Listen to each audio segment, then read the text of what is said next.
Este es un mensaje del pastor John MacArthur, traducido y predicado en español para el mundo de habla hispana. Estamos viendo Mateo capítulo 5, obviamente va a tomarnos algo de tiempo estudiar todo esto. El Sermón del Monte toma los capítulos 5, capítulo 6 y capítulo 7. Y yo creo que todo esto fue presentado por nuestro Señor como un sermón en una ocasión en particular. Y claro, estas verdades fueron una y otra vez enseñadas por Él en diferentes puntos, en diferentes intervalos, en diferentes ubicaciones. Pero hay una fortaleza y poder tremendas al colocar todo esto como un gran sermón. Y vamos a tomar mucho tiempo para estudiar estas verdades revolucionarias, estas verdades que azotaron al mundo como una especie de bomba y explotaron en las mentes de aquellos que las oyeron. Pero permítame comenzar nuestro estudio de esta sección maravillosa, un estudio que sin duda alguna va a durar muchos meses por venir con esta afirmación. Jesús está ocupado en proveerle a la gente felicidad. Y esa es la razón por la que hemos titulado este mensaje de apertura, La felicidad es. Tristemente, no todo el mundo realmente entiende eso. No todo el mundo realmente entiende o cree eso. De hecho, hay muchos cristianos que no están demasiado seguros de que realmente experimentan la realidad de la verdadera felicidad. Pero Jesús está ocupado en traer felicidad. La felicidad es su preocupación. Ahora, esto es muy evidente para nosotros porque aquí, en el primer sermón jamás registrado, como jamás predicado por Jesús, conforme entramos en los Evangelios, la primera vez que vemos un sermón de nuestro Señor, es un sermón que comienza con el tema resonante de la felicidad. Usted notará en el versículo 1 y en adelante, ve la palabra bienaventurados, usada 9 veces. La palabra simplemente significa felicidad o feliz, y podemos leerlas de esta manera. Viendo la multitud, subió al monte, y sentándose vinieron a él sus discípulos. Y abriendo su boca les enseñaba diciendo: Felices los pobres en espíritu, porque de ellos es el reino de los cielos. Felices los que lloran, porque ellos recibirán consolación. Felices los mansos, porque ellos recibirán la tierra por heredad. Felices los que tienen hambre y sed de justicia, porque ellos serán saciados. Felices los misericordiosos, porque ellos alcanzarán misericordia. Felices los de limpio corazón, porque ellos verán a Dios. Felices los pacificadores, porque ellos serán llamados hijos de Dios. Felices los que padecen persecución por causa de la justicia, porque de ellos es el reino de los cielos. Felices sois cuando por mi causa os vituperen y os persigan, y digan toda clase de mal contra vosotros, mintiendo. Gozaos y alegraos, porque vuestro galardón es grande en los cielos, porque así persiguieron a los profetas que fueron antes de vosotros. 9 veces vemos la palabra bienaventurados, la palabra felices. Y lo vuelvo a decir, el Señor está preocupado por traer felicidad. El Señor está preocupado por darle a los hombres y a las mujeres felicidad, bendición. El fin definitivo de todo esto en el versículo 12 es que estos puntos de felicidad resulten en gozo y alegría excesivos. Y entonces lo vuelvo a decir, Dios está preocupado porque nuestras vidas estén llenas de gozo, llenas de gusto, llenas de felicidad. Ahora esta es solo la introducción al sermón. Habiendo afirmado esa meta básica de su enseñanza, de traer felicidad verdadera, y no estoy hablando de la felicidad del mundo basada en las circunstancias, entraremos a eso a detalle conforme avanzamos, pero la verdadera felicidad es la meta, y como cualquier buen predicador, él afirma su objetivo al principio. El principio mismo del Sermón del Monte le presenta el punto entero del Sermón del Monte, y es que conozcamos la verdadera bienaventuranza, la felicidad real, el gozo real, el regocijo real, la recompensa divina genuina. Y después, a partir de ahí, él procede a hablar de cómo es que eso se vuelve posible, qué tipo de estilo de vida es lo que produce este tipo de felicidad. Eso se convierte en el tema recurrente a lo largo del capítulo 5, capítulo 6 y capítulo 7. Ahora tenemos que entender los elementos fundamentales antes de que podamos entender este sermón absolutamente fantástico. Creo que este es el sermón más grande jamás predicado. Tenemos que entender el cimiento. Entonces, en esta noche simplemente vamos a establecer algo del cimiento y vamos a darle algo de un enfoque de enseñanza para usted en lugar de un enfoque de predicación, pero tiene que entender estos elementos básicos para que el resto pueda ser entendido por usted. En primer lugar, quiero presentarle el contexto. Quiero darle algo del trasfondo, un poco del trasfondo. Quiero, si puedo, presentarle el marco de referencia para que pueda entender la importancia de estas palabras para la gente en ese punto en el tiempo, en este punto bíblico. Todo tiene que encajar. Necesitamos entender el contexto un poco. En primer lugar, y hay varios contextos que debemos ver. En primer lugar, tenemos que entender el contexto bíblico.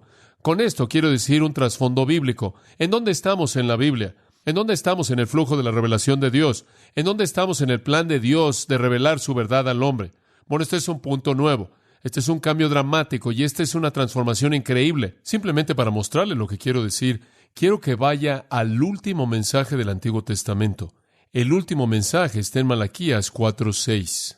Esta es la manera en la que el Antiguo Testamento termina.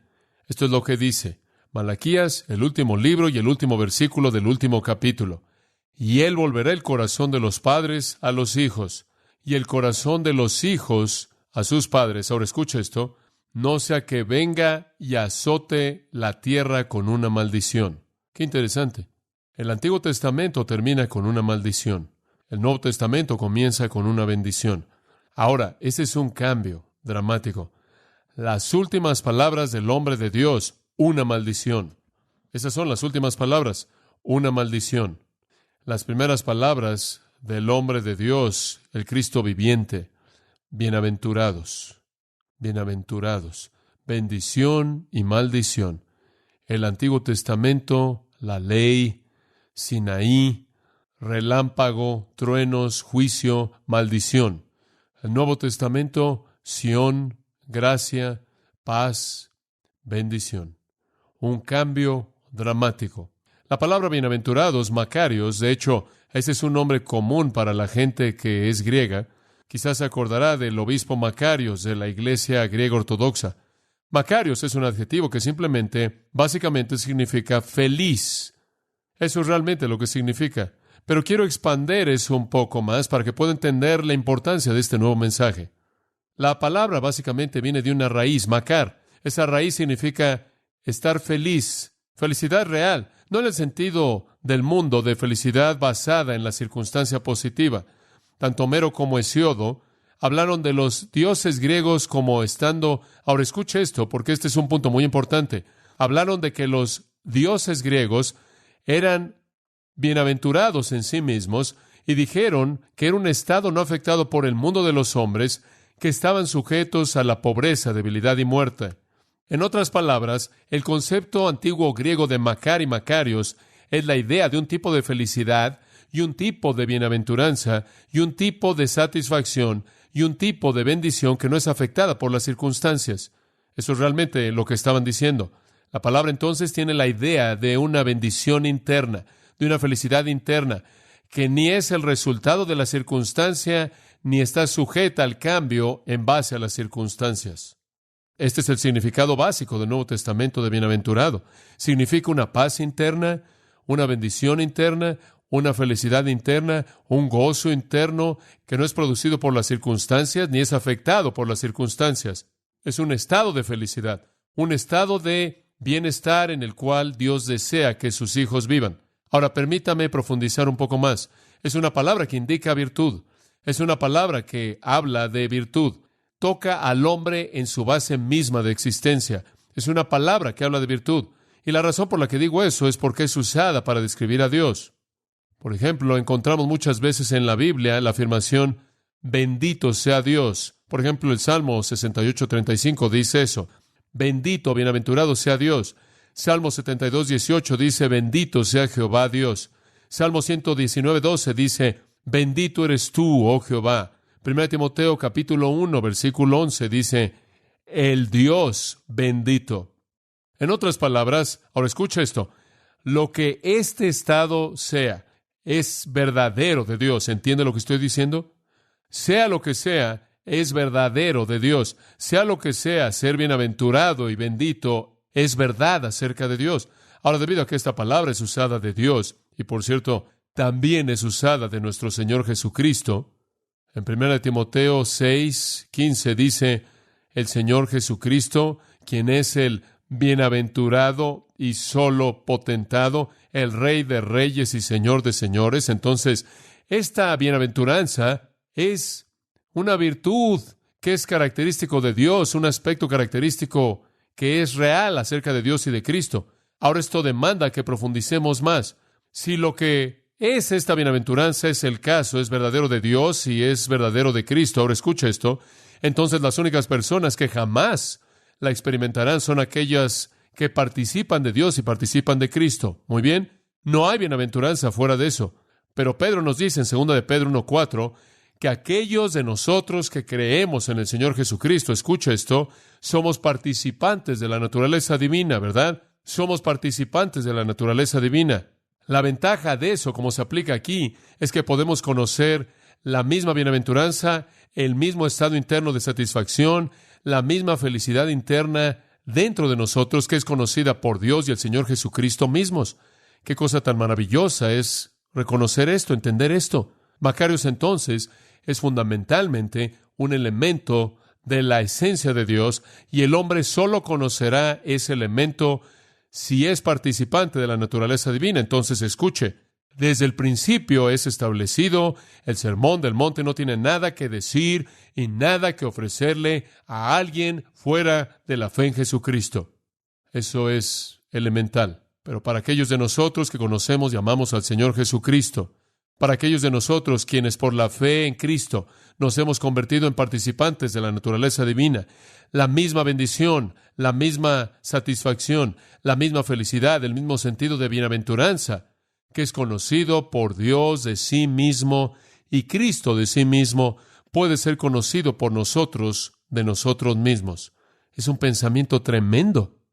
Una vez que una persona conoce a Dios mediante Cristo, la bienaventuranza se vuelve disponible para él o ella.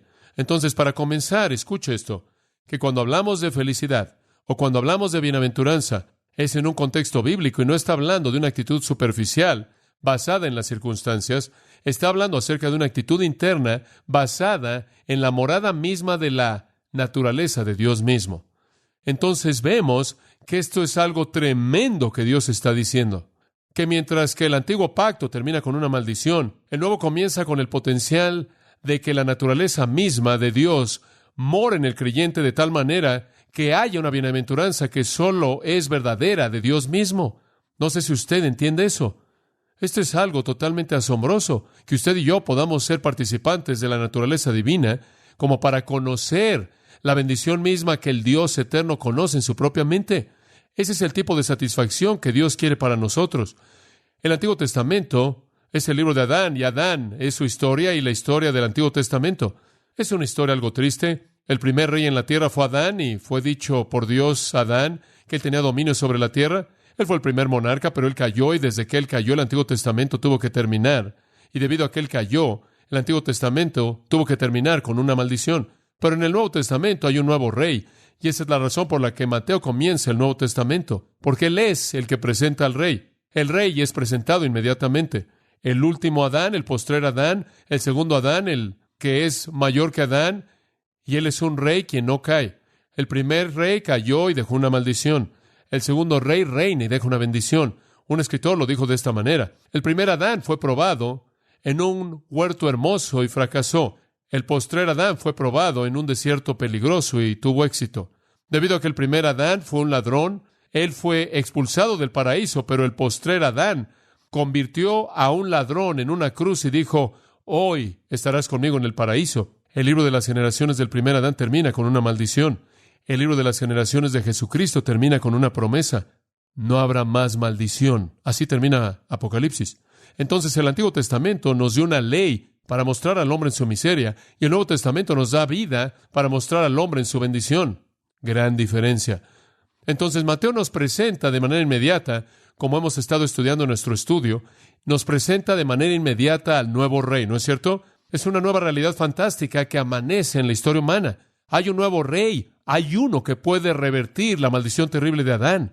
Inmediatamente, conforme llegamos al Nuevo Testamento, enfrentamos la presentación de Mateo del rey, y ya hemos estudiado la descendencia del rey, y hemos estudiado la llegada del rey, y hemos estudiado la adoración del rey, y hemos estudiado la expectativa profética del rey, y hemos estudiado el proclamador del rey, Juan el Bautista, y la afirmación del rey, y la ventaja del rey conforme él ganó en su tentación, y la actividad del rey.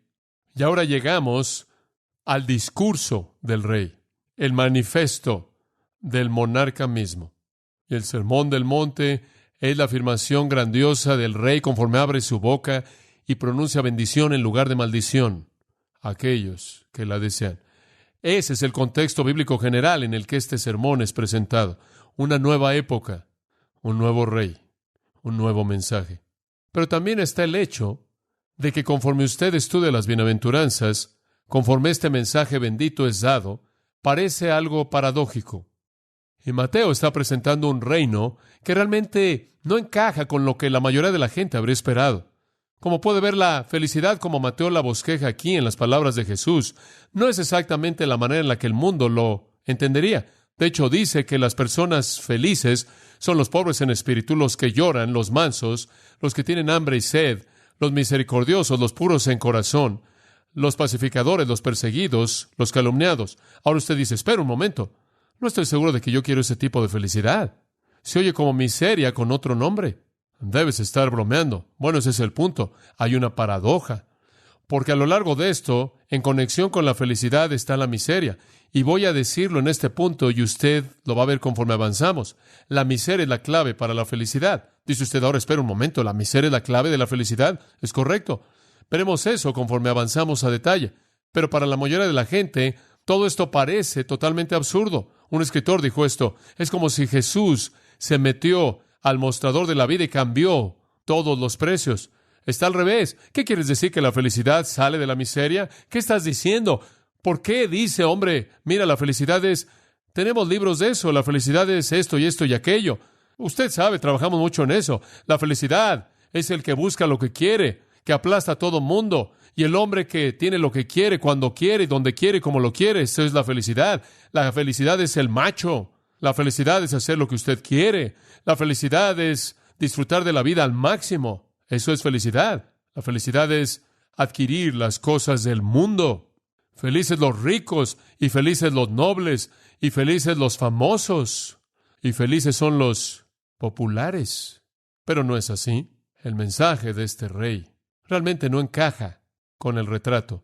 Y Mateo es tan dinámico en una presentación así, porque su mensaje simplemente derriba las actitudes mundanas, inclusive las del pueblo judío mismo, quien habría leído Mateo en primer lugar. Inclusive Séneca, el filósofo romano, el tutor de Nerón en el primer siglo, dijo esto, y cito, ¿qué es más vergonzoso que equiparar la bondad de almas racionales con aquello que es irracional? Lo que él estaba diciendo era que cualquier necio sabe que no puede llenar el alma vacía de un hombre con cosas externas. Usted no puede llenar una necesidad racional con un objeto irracional. Eso es lo que el mundo trata de hacer. Jesús viene al mundo para anunciar que el árbol de la felicidad no crece en la tierra maldecida. Y tengo que decirle eso. El árbol de la felicidad no crece en la tierra maldecida, pero tantos lo buscan. Piensa en Salomón. Salomón fue el rey más impresionante que jamás vivió. Si alguien debió haber estado feliz según el estándar del mundo, él debió haber sido.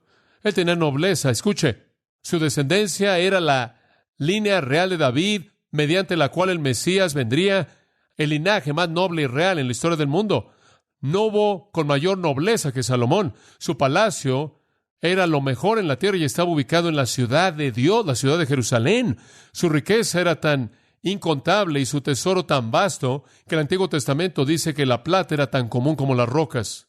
Su placer era comida fabulosa, establos increíbles. Estuve en el establo de Salomón en Megiddo, increíble, literalmente miles de los mejores caballos que podían ser hallados en el mundo. Él tuvo los edificios y los siervos y los viñedos y los lagos y los jardines, mujeres por cientos. ¿Su inteligencia? Bueno, él fue el hombre más inteligente que jamás vivió. Él lo tenía todo. En la evaluación del mundo, él lo tenía todo. Él debió haber sido un hombre infinitamente feliz. Y lo único que tuvo que decir acerca de eso fue esto: vanidad de vanidades. Todo es vanidad. La palabra significa vaciedad. Y el Nuevo Testamento lo expresa de esta manera. Porque la vida del hombre no consiste en la abundancia de las cosas que posee. Escuche, si usted está buscando felicidad en los bienes del mundo, está en el lugar equivocado. El árbol de la felicidad no crece en la tierra maldecida, no está ahí. Las cosas físicas no tocan el alma. ¿Escuchó eso?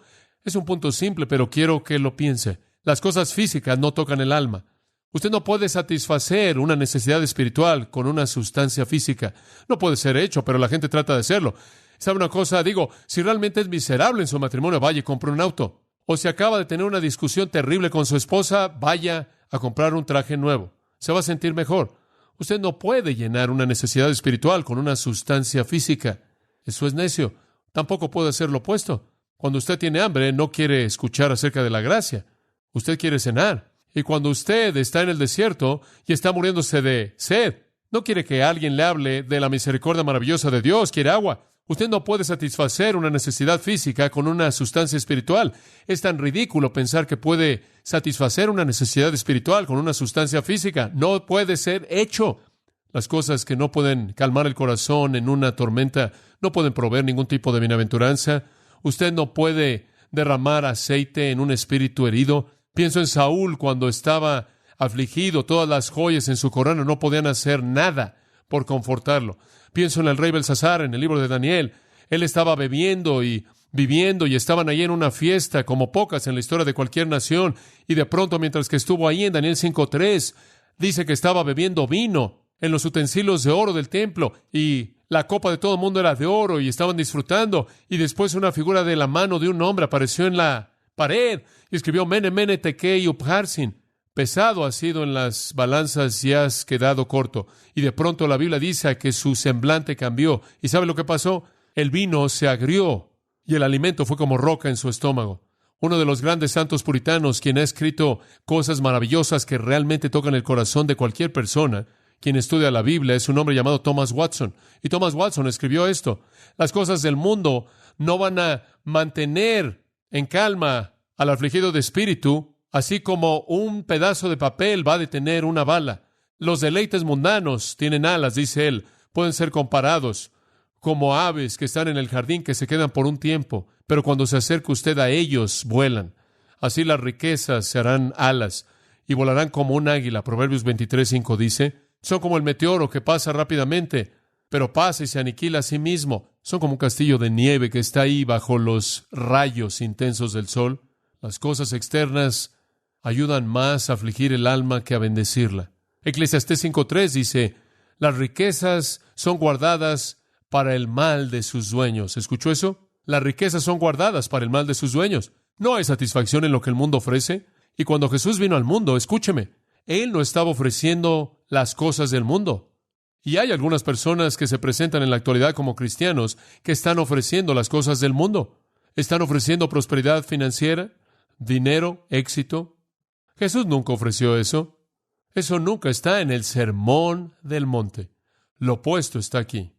De hecho, las cosas del mundo se vuelven combustible para el orgullo, se vuelven combustible para la lujuria, se convierten en un lazo, y Jesús mismo dijo que las cosas del mundo, las preocupaciones del mundo, las riquezas del mundo van a levantarse y van a ahogar la palabra. Son los espinos y le van a hacer a su alma lo que los espinos le hacen a su vestido o playera. Escuche, lo que Dios está diciendo en este sermón maravilloso, incomparable, en estas bienaventuranzas es simplemente esto. Nunca encontrará usted felicidad en este mundo. Nunca. Más vale que lo aprenda. Es como buscar a los vivos entre los muertos. Y el ángel dijo, no está aquí, Él ha resucitado. Y quiero simplemente tomar ese concepto y decir que si usted está buscando la realidad viva de la bienaventuranza real en la tierra, está usted buscando al vivo entre los muertos y no está ahí. Tiene que ascender a otro nivel. Pablo lo dijo de esta manera. Si pues habéis resucitado con Cristo, buscad las cosas que están, ¿qué? Arriba. Poned la mira en las cosas de arriba, no en las de la tierra. Juan lo dijo así. No améis al mundo ni las, ¿qué? Las cosas que están en el mundo. No hay satisfacción ahí.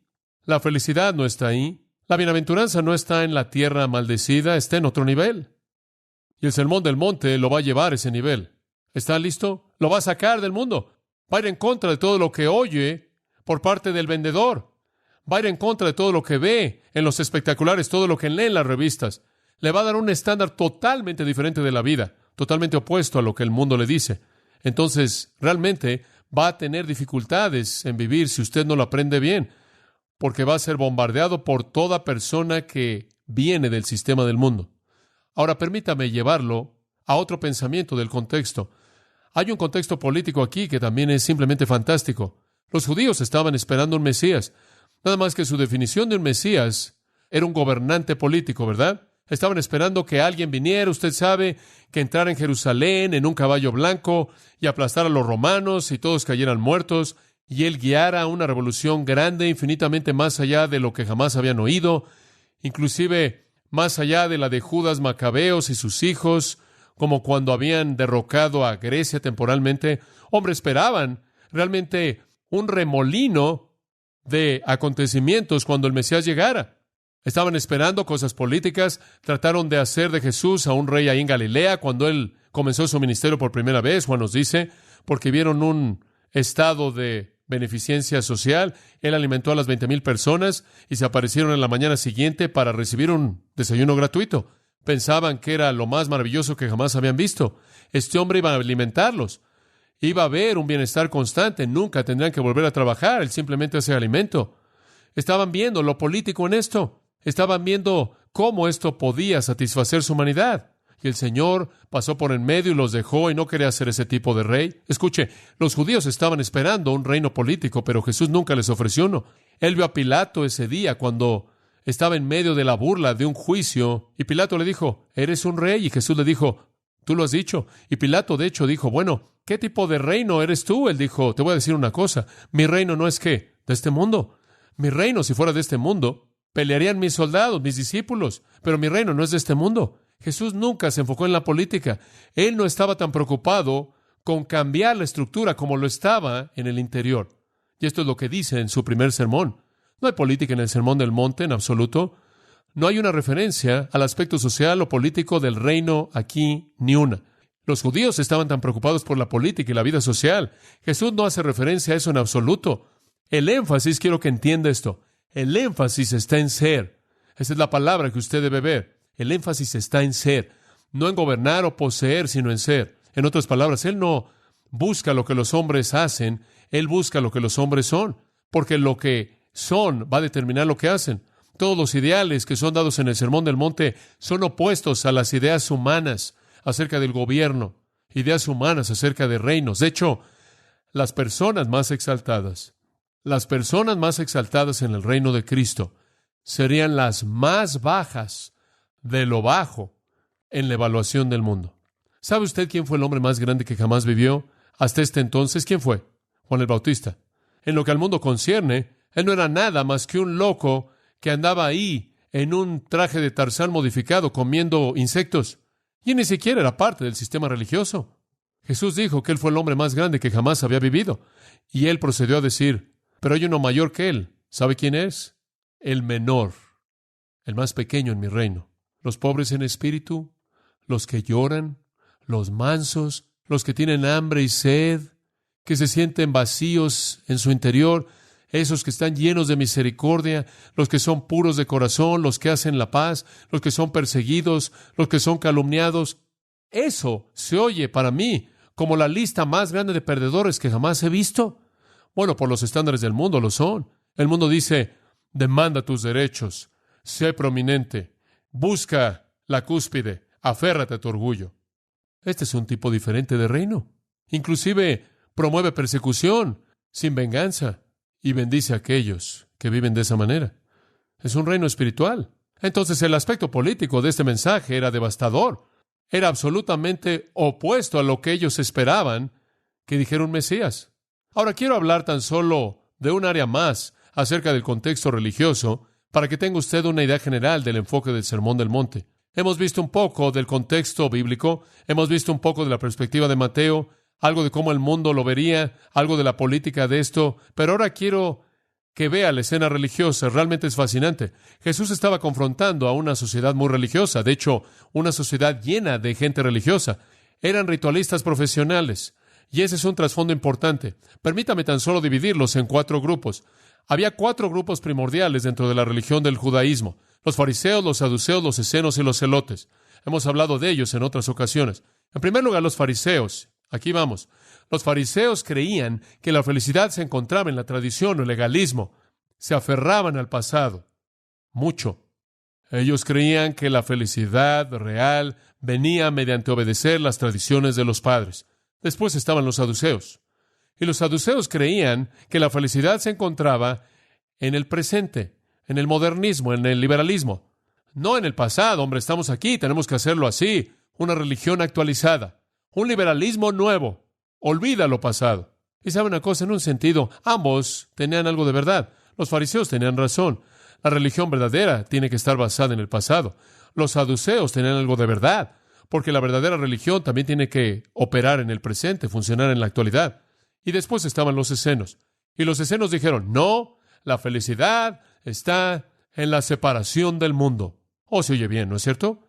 Nada más que estaban hablando acerca de separación geográfica. Simplemente se salieron de la ciudad. Hace años atrás hubo un anuncio en una revista cristiana publicada por una de las universidades más fundamentales cristianas que decía que la escuela estaba ubicada a más de 18 kilómetros del pecado más cercano. Y nada más, como comentario al margen, quiero decir que eso nos encantará que así fuera. Pero los escenos creían que debíamos salirnos de la ciudad, en donde no había pecado. Entonces estaban los fariseos, los saduceos, los escenos, y estaban los celotes. Y los celotes dijeron que la felicidad se encontraba en la rebelión política. La felicidad se encuentra en la revolución. La felicidad se encuentra en derrocar a Roma. Entonces, como puede ver, los fariseos estaban diciendo, vamos hacia atrás. Y los saduceos estaban diciendo, vamos hacia adelante. Los escenos estaban diciendo, salgamos. Y los celotes estaban diciendo, vamos en contra. Y los fariseos eran los nostálgicos. Y los saduceos eran los modernistas, que estaban comprando muebles daneses. Y los escenes eran los que se aislaban. Estaban ahí apilados en un monasterio en algún lugar. Y los celotes eran los llamados activistas sociales, religiosos. ¡Qué desastre! Se oye exactamente como 1978 para mí. Tenemos religiosos que viven en el pasado. Tenemos a liberales que están tratando de inventar una nueva religión para la actualidad. Tenemos a personas que creen que la vida santa es una cuestión de geografía y simplemente quieren asegurarse de que nunca se acerquen a nada que se ve como pecado. Y después tenemos a personas que creen que la religión es cuestión de desfilar y marchar en algún lugar. Jesús estaba confrontando a una sociedad entera de religiosos. Todos tenían su propia idea y el punto que Jesús estaba presentando era, oigan, ¿saben una cosa? Todos están mal, todos ustedes. Para el fariseo les estaba diciendo, la religión no es cuestión de asuntos externos. Y para el saduceo le estaba diciendo, la religión no es cuestión de filosofía humana inventada para acomodar al día actual. Y al esceno, él estaba diciendo, créeme, la religión no es cuestión de ubicación geográfica. Y a los celotes él estaba diciendo, ni la religión es cuestión de activismo social. Lo que él estaba diciendo es esto, mi reino está en el interior, ¿se da cuenta? Es interno.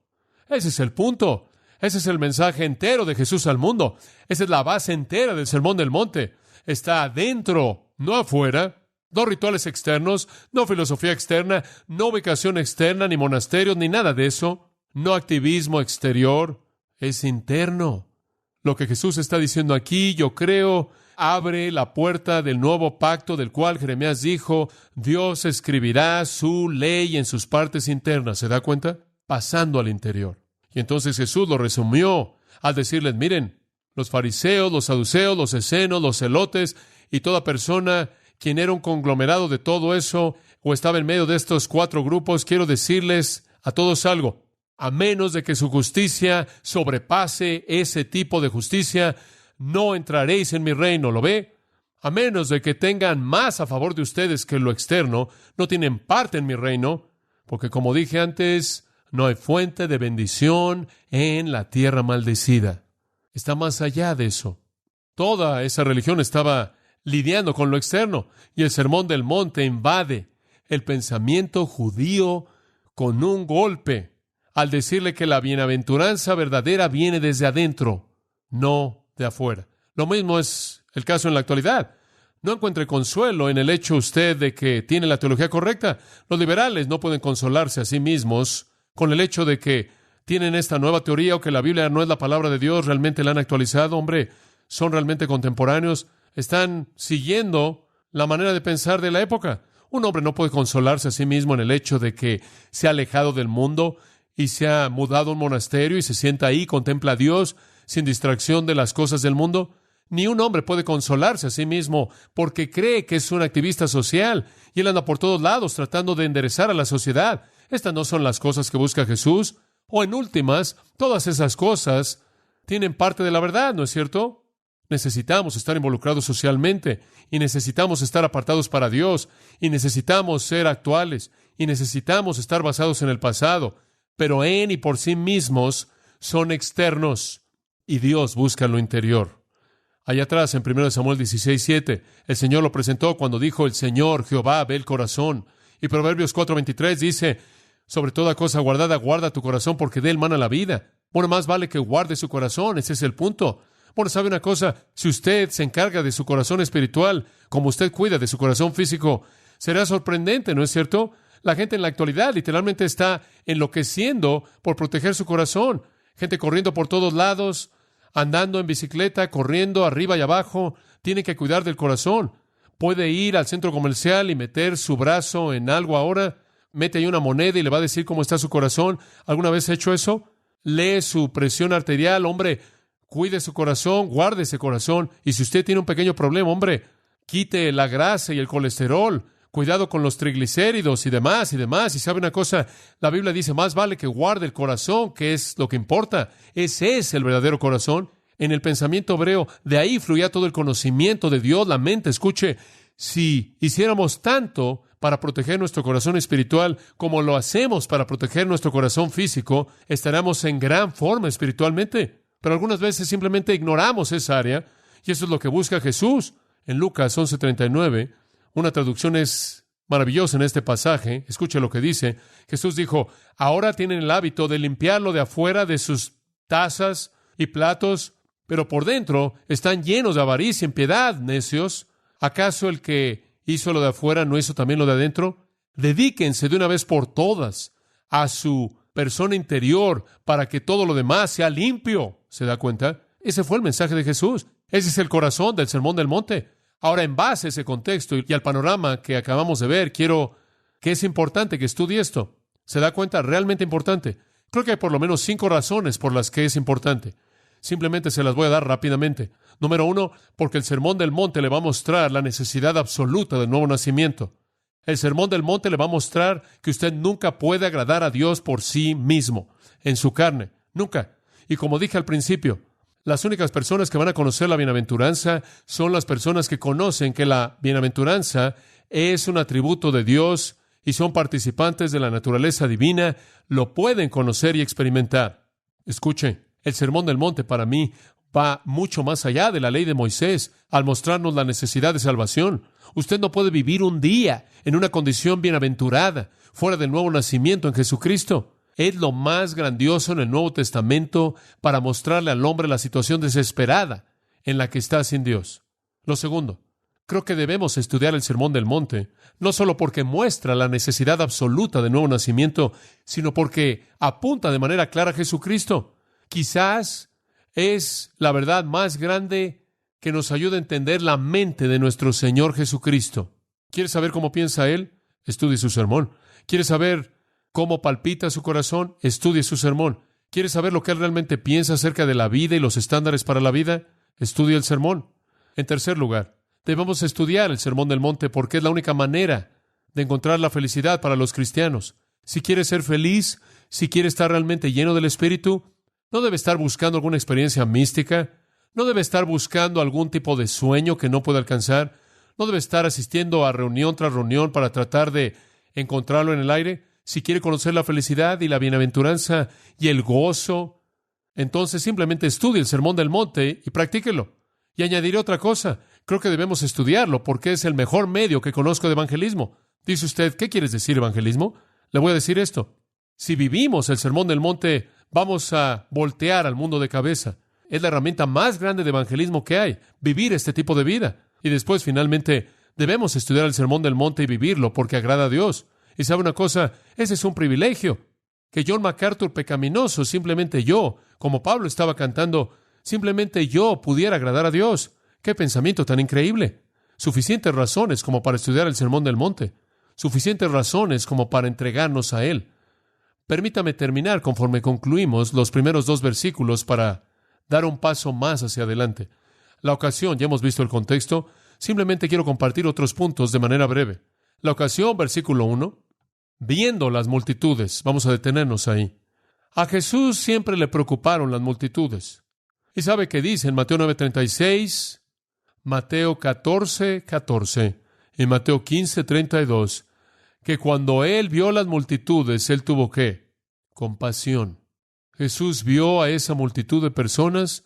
La multitud está descrita en el versículo 23 al 25 del capítulo 4. Y recorrió Jesús toda Galilea, enseñando en las sinagogas de ellos y predicando el evangelio del reino y sanando toda enfermedad y toda dolencia en el pueblo. Y se difundía su fama por toda Siria, y le trajeron todos los que tenían dolencias, los afligidos por diversas enfermedades y tormentos, los endemoniados, lunáticos y paralíticos, y los sanó. Y le siguió mucha gente de Galilea, de Decápolis, de Jerusalén, de Judea y del otro lado del Jordán. Aquí está esta multitud de gente que viene del norte, sur, este y oeste siguiéndolo. Y cuando Él los ve, como siempre, su corazón está quebrantado. Y sabe una cosa, cuando los vio teniendo hambre, Él les dio alimento. Y cuando ve el hambre espiritual de sus corazones, lo más profundo que hay en Él es Dios buscando satisfacer lo que necesitan. Había una maravillosa atracción a Jesucristo. Las multitudes simplemente lo rodeaban. Enfermos, poseídos por demonios, fariseos, saduceos, escenos, celotes, ritualistas y rameras, fariseos y publicanos, eruditos y analfabetas, refinados y degradados, hombres ricos y mendigos, de todo.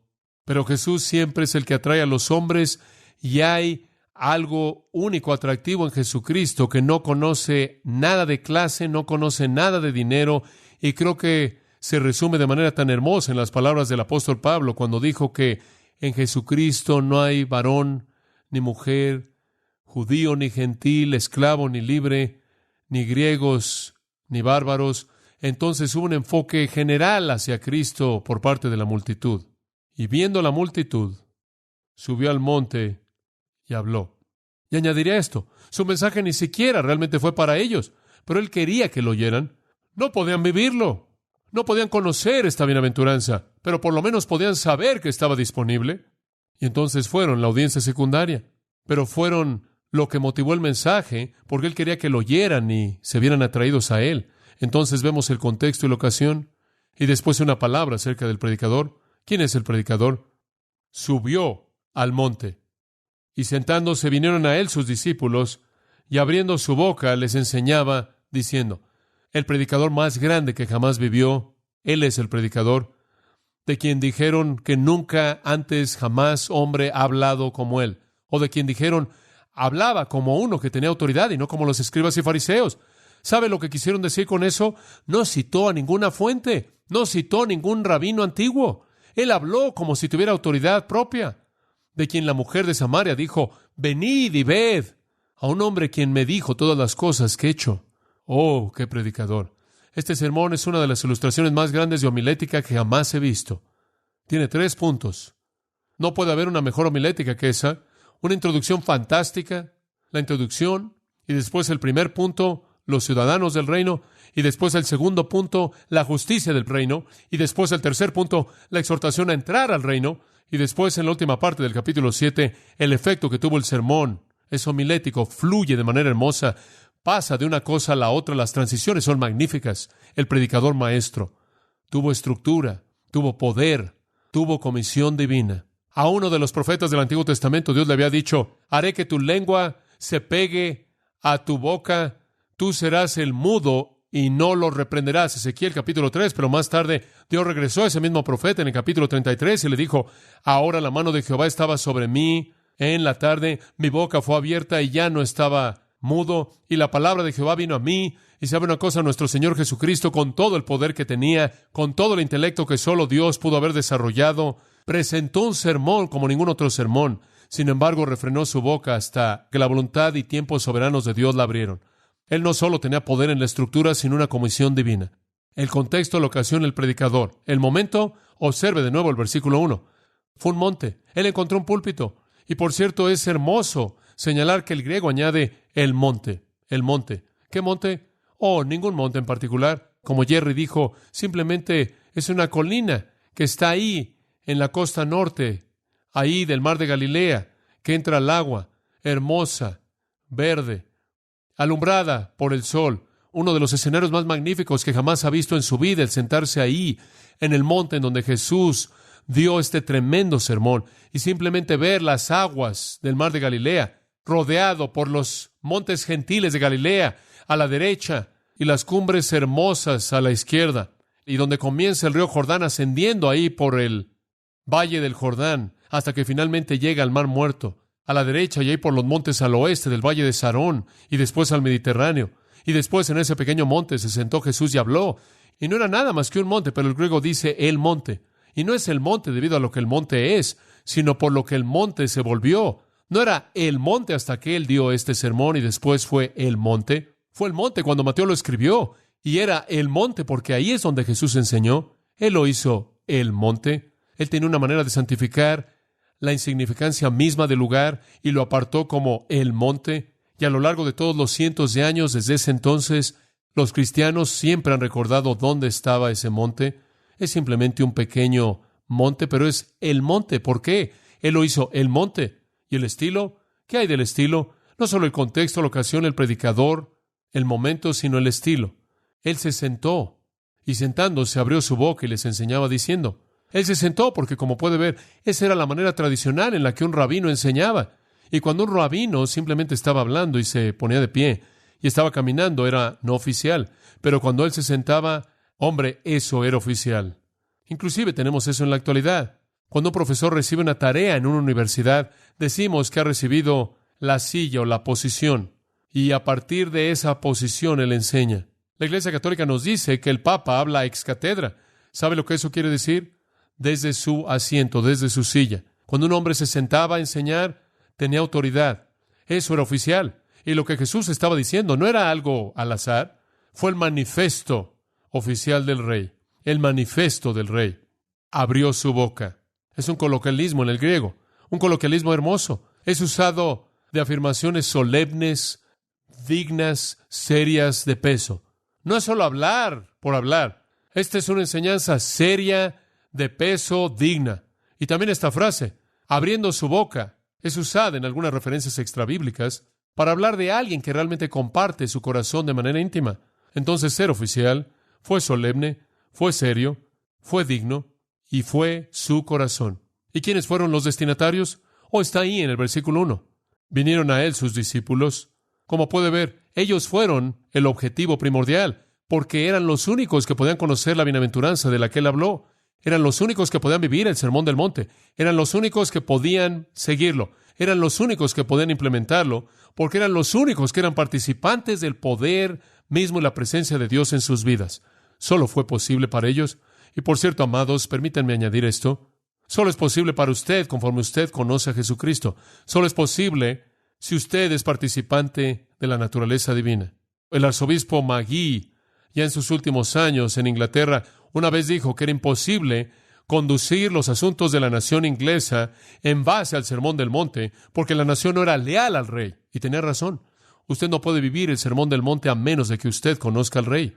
Y muchas personas han tratado de tomar el Sermón del Monte y convertirlo en un evangelio social. Han tratado de hacerlo un evangelio social, pero eso no funciona. Por cierto, ese esfuerzo ya no pasa mucho, debido a que las dos guerras mundiales, en cierta manera, nos quitaron esa idea. Hacer del Sermón del Monte el evangelio social fue golpeado realmente de manera fuerte por dos guerras mundiales. Will Durant, el conocido historiador mundial, dijo, en cualquier generación pueden haber 8 o 10 personas que estén vivas en el sentido de influencia continua 300 años después. Por ejemplo, Platón todavía lo es y Sócrates todavía lo es, pero en toda la civilización occidental, dice Durant, que no es cristiana, la persona que sobresale por encima del resto es Cristo. Él, sin duda alguna, fue la influencia más permanente en nuestros pensamientos, pero no en nuestras acciones, y esa es una modificación importante. Nuestras acciones rara vez son cristianas, pero nuestra teología con frecuencia lo es. Nos encantaría que pudiéramos comportarnos como Cristo. Fin de la cita. Y lo que Will Durant está diciendo, y esto estuvo en el diario El Chicago Tribune hace un mes atrás, lo que él está diciendo es que usted no puede vivir el Sermón del Monte. Sus enseñanzas son maravillosas, nada más que no podemos hacerlas funcionar, y la razón es por la que no es un participante de la naturaleza divina. No hay recurso. Entonces Jesús le enseñó a sus discípulos porque solo ellos podían vivirlo, solo ellos podían cumplirlo, solo ellos podían implementarlo, y usted y yo, quienes conocemos al mismo Cristo, podemos conocer la misma bienaventuranza. Finalmente, la enseñanza misma viene en los versículos 3 al 12. Bienaventurados, bienaventurados, bienaventurados, bienaventurados. Oh, es una lección tremenda. Lo que Él tiene que decirnos aquí es profundo y transforma la vida. Yo creo que nuestra iglesia será diferente cuando terminemos con esto. No creo que usted pueda estudiar el Sermón del Monte y ser el mismo. Yo no. Dios ya ha estado haciendo cosas en mi corazón. Comprometámonos con ser el tipo de personas que Dios quiere que seamos, recordando esto, que tenemos la capacidad, si conocemos al Señor Jesucristo, el ver esto como una realidad de nuestras vidas para su gloria y nuestra bienaventuranza. Oremos. Padre, es con gran gozo que nos embarcamos en esta aventura de estudiar esta verdad maravillosa. Te damos gracias, nuestro Señor, por traernos a este punto, al lugar en el que nuestros corazones están abiertos y listos para recibirlo. Padre, sabemos que la recepción es solo para aquellos que aman al Señor Jesucristo, solo aquellos que dentro de ellos vive la vida misma de Dios, que pueden conocer la bienaventuranza de Dios. Enséñanos, Padre, el poder de este mensaje en nuestras vidas y en nuestro mundo. Te alabamos en el nombre de Cristo. Amén. Para más información sobre los mensajes y libros del pastor John MacArthur y de los derechos legales de los mismos, puede acceder a la página engracia.org.